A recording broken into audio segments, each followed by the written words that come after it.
มือนี้ตุนตายโชคดีได้เป็นศิษย์ของอาจารย์ป่องอาจารย์ติ้งลีมอบหมายให้ทำเฮียนเรื่องระบบการใส่สายสลิงการใส่สายเสื้อห้อยโหนกู้ภัยอยู่ทางด้านข้างบนของถ้ำหรือว่าเขตหน้าผาสบายดี FC แฟนคลับทุกทานมาพบมาพ่อกันอีกคลิปหนึ่งหลังจากกินข้าวกินน้ำว่าซีไปซอกหาอยู่หากินไปซอกหานอกหานอแต่ว่ามันคงจะเป็นไปบ่ได้กินข้าวเรียบร้อยแล้วได้ยินเสียงฟ้าห้องดังสนั่นวันไหวอึกกระทึกคึกโคมมาทานผู้ชมโอ้ยก็เฮ็ดให้ออกไปก็โดนแน่นอนมื้อนี้โดนแน่นอนก็เลยกลับคืนมาเฮ็ดคลิปอ่านข่าวมาสังเกตเบิ่งเรื่องราวข้อมูลข่าวสารของตุนตาย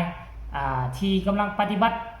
การทำเฮียนเขียนอ่านเนาะมีหลายสาขาวิชาอาชีพหลายข้อมูลที่น้องบ่เคยรับรู้บ่เคยได้เรียนรู้แต่ว่ามื้อนี้นี่เป็นวิชาที่มันจำเป็นต่อการกู้ชีพกู้ภัยอยู่ในลาวของพวกเฮานี่อันกู้ภัยธรรมดานี่มีหลายแล้วมีหลายสมาคมเนาะกู้ภัยเกิดอุบัติเหตุ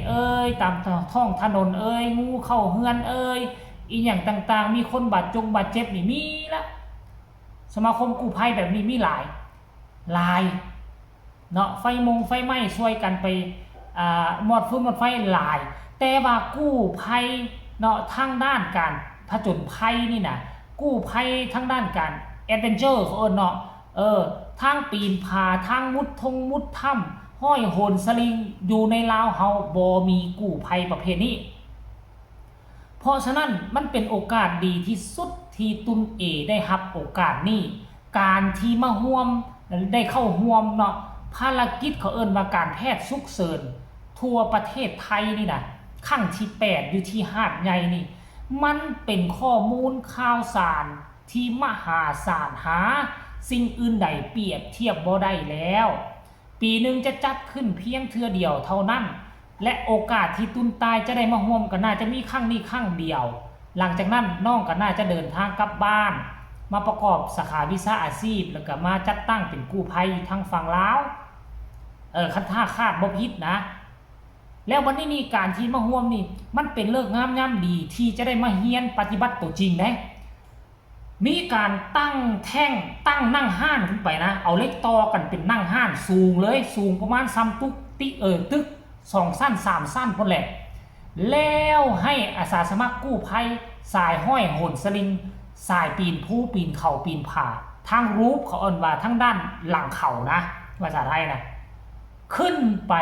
ทำการแสดงทำการสาธิตให้กับ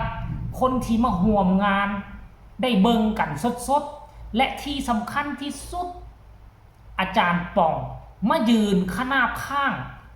กับตุนกับตุนตายแนะนำข้าเจ้ากำลังเฮ็ดนั่นว่าอย่างควรจะเฮ็ดแนวใดควรจะดึงแนวใดควรจะย้อนโตลงแนวใดควรจะปีนแนวใดการใส่อุปกรณ์ห้อยโหน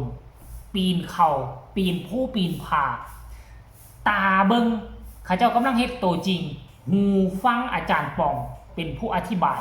เรื่องราวของอุปกรณ์วิธีการต่างๆเพราะฉะนั้นนะมันเห็นภาพแล้วได้ยินเข้าหูพร้อมจะจะจดจำได้ไวที่สุดซึ่งแตกต่างจากห้องเรียนทฤษฎีอยู่ในห้องเรียนอันนี้เป็นอันนี้อันนั้นเป็นอันนั้นเฮาบ่เห็นภาพตัวจริงที่เขาเจ้าเฮ็ดเฮาก็จะบ่ฮู้และเฮาก็จะบ่เข้าใจท่านผู้ชมรายละเอียดให้ทุกคนไปชมคลิปนี้สากลขออนุญาตเจ้าของคลิปอาจารย์ติ้งลีชมคลิปนี้แล้วคอยมาพ้อกันในช่วงต่อไปเชิญไปชมพร้อมๆกันเลยทุกคนทุกท่านก็ถือโอกาสให้น้องต่ายมาศึกษาการทำเวิร์กช็อปนะครับเรื่องของOperation Rope นะครับซึ่งเป็นสิ่งหนึ่งที่ผมอยากจะให้น้องนำความรู้เรื่องเกี่ยวกับโรปเนี่ยไปใช้ที่บ้านด้วย เพราะว่าที่ไซสมบูรณ์เนี่ยเป็นพื้นที่ภูเขานะครับซึ่งเขาที่นั่นนะครับมันสูงชันกรณีเผื่อว่ามีพี่น้องไปหาของป่าไปหาเก็บเห็ดเก็บหน่อไม้นะครับพัดร่วงเกิดอุบัติเหตุอะไรเงี้ยอันนี้กรณีสมมตินะครับก็จะได้ศึกษาวิธีการช่วยเหลือนะครับดังนั้นโอกาสที่อาจารย์ปองก็มาคอยเทรนเนอร์ให้น้องด้วยในการศึกษาดูงานแล้วก็ช่วงเนี้ยผมกับน้องเนี่ยอาจจะแบบเข้าสเตชันร่วมกันนิดหน่อยนะครับแล้วที่เหลือผมก็ต้องไปในภารกิจของผมหลายๆอย่างจะให้น้องต่ายถามน้องต่ายดูก่อนว่า ที่ได้มาดูงานในวันนี้คือวันที่2นะครับได้อะไรแล้วบ้างนะครับมาถ่าย ไปเนาะ อยากเข้ามาที่ไหน นี่ก็ได้มาเพิ่งโลบเนาะที่เขาเห็นกันก็ทางอาจารย์เพิ่นก็ได้มาสอนแล้วก็เบิ่งรายละเอียดที่เพิ่นเฮ็ดนะแล้วก็ เล็ก1 นาที เมื่อวานนี้ 1 นาที เขาเฮ็ด CPR แล้วก็หลายอย่าง นะครับ ที่ เชียร์ได้ อยู่อันในเทิงกันเนาะแล้วก็มื้อนี้ก็ได้มาเบิ่งคนนี้อีกเปลี่ยนไปเรื่อยๆ มื้อนี้จะมาจัดโปรลดราคาสุกกลางจากปกติราคา 750,000 กีบลดเหลือ 680,000 กีบเจ้าของแถมก็จะมีตำนี้เลยเด้อมีแนวกรองความซื่นมีกระแจมีสุดซ่อมโอลิงแล้วก็มีน้ำมันพร้อมเด้อ ก็อย่างบรรยากาศนะครับเราดูอันนี้จะเห็นรถพี่น้องกู้ชีพกู้ภัยจากทั่วประเทศนะครับ ซึ่งนี่แค่ส่วนหนึ่งนะมายังไม่หมดนะครับ เพราะว่าเมื่อวานอาจจะเยอะหน่อยแล้วก็ที่เหลือเดินทางไปประชุมกันต่อนะครับเนี่ยในฐานของ Operation Love นะครับที่ทำภารกิจเกี่ยวกับการกู้ภัยในที่สูงโดยใช้ระบบเชือกนะครับอาจารย์ป๋องเนี่ยนะครับก็ในภารกิจที่ท่านก็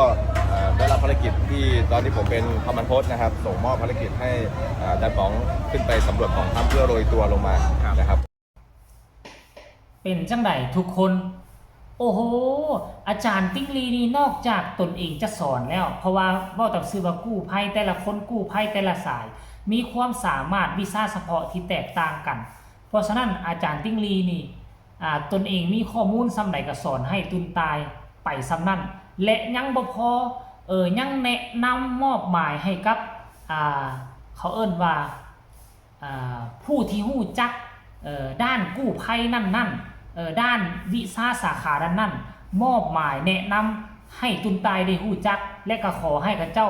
ช่วยแนะนำและบอกสอนซึ่งอาจารย์ป่องก็เป็นผู้หนึ่งที่มาช่วยภารกิจอยู่ทั้งเมืองล่องแจ้งเราบ่ปฏิเสธอยู่แล้วกู้ภัยแต่ละคนนี่เว้าต้องซื่อว่าบ่ปฏิเสธลูกศิษย์ลูกหาคนเฮานับมือนับแกไปนับเท่าไปเนาะก่อนที่ตนเองจะจากโลกนี้ไปอย่างน้อยๆก็ต้องให้มีลูกศิษย์ลูกหาเอาไว้กล่าวขานเอิ้นสื่อในเวลาที่ตนเองจากโลกนี้ไปเพราะฉะนั้นคันผู้ใดห่วงวีซ่าก็บ่ถือคนรุ่นหลังกล่าวขานเอาเป็นบทเรียนเอาเป็นตัวแบบคันถ้าผู้ใดสอนยิ่งสอนลายไปเท่าใดยิ่งจะมีชื่อเสียงยิ่งจะมีคนนับหน้าถือตาเพราะฉะนั้นการที่อาจารย์ปองได้มาสอนตุนตายในมือนี้ก็ถือว่าโอ้ยเป็นเลิกงานยามดีเป็นโอกาสที่ดีของน้องตายและเป็นโอกาสที่ดีของพ่อแม่ประชาชนชาวลาวเฮาอีกด้วยขั้นเฮียนฮู้กรรมทฤษฎีแล้วปฏิบัติตัวจริงได้นำออกมาปฏิบัติอยู่ในฝั่งลาวของเขาจากมีตุนตายเพียงคนเดียวกสิกายมีตุนตาย4คน5คน6คนแพร่กระจายไปหลังจากนั้นกู้ภัยบ้านเฮาก็จะเข้มแข็งมีบุคลากรที่เพียบพร้อมด้วยความสามารถขอฝากฝังอนาคตของกู้ภัยลาวเอาไว้ในอุ้งมือของน้องตายและก็น้องเอที่ปฏิบัติการทำการเฮียนอยู่ทางฝั่งไทยขอขอบใจทีมงานกู้ภัยประเทศไทยที่บ่รังเกียจที่เปิดโอกาสให้น้องๆได้เข้าไปศึกษาเฮียนฮู้ในการเขามารวมพลคนกู้ภัยในครั้งนี้ด้วยนะท่านผู้ชมขอคนละ1 ไลค์ 1 แชร์ถ้าถึงอกถึงใจถ้าบ่ถึงอกถึงใจปัดผ่านไปก็ได้ใครมีคำคิดคำเห็นแนวใดส่งข่าวมาได้ทางใต้คอมเมนต์คลิปนี้ลาท่านผู้ชมไปก่อนสบายดี